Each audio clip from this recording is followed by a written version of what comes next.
Hi, I'm David Frayne, Senior Editor at JLC. I'm here today at JLC Live with Leslie Shiner, a business consultant. We're here to talk about the importance of paying attention to your financials.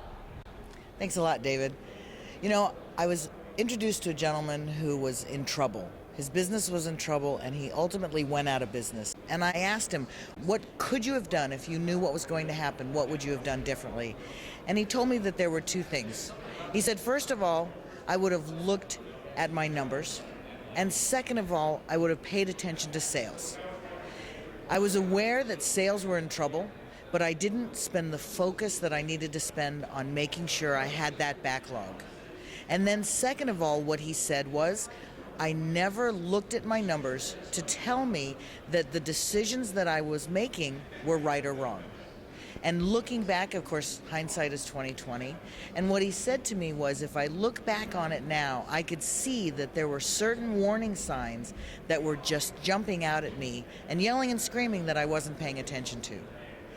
And I talked to him and I said, well, so what sort of warning signs were they? What would somebody who's having trouble today look at to really do that? And understanding your financials is one thing, but looking at the numbers and what they're telling you is something else. So for example, revenue per employee is a great indicator that as that starts to fall, you know there's a problem. It certainly happens long before I'm running out of work, long before I'm losing money. If you take a look at the total number of sales that you have this month and the total number of paid employees you have, that's going to tell you something, including yourself if you're working on the jobs. Another thing that he said he never looked at was his balance sheet. He never saw that his current assets and current liabilities, comparing those two, were out of whack. So take a look at your cash. Take a look at your cash and your accounts receivable. That's what's called your current assets. And then take a look at your current liabilities. What do you have to pay off in the next 12 months? And when you compare those, your current assets should be bigger than, or at least equal to, your current liabilities. Now, a lot of companies are in trouble now. And so they're seeing that that number is falling to less than 1. And what becomes important is, if that number for you is falling, you want to track it month by month.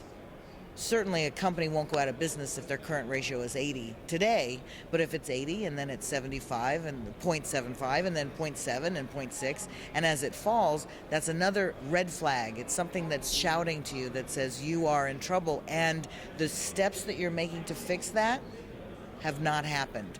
The results, those steps that you've made, the results aren't there. Your company is not turning around.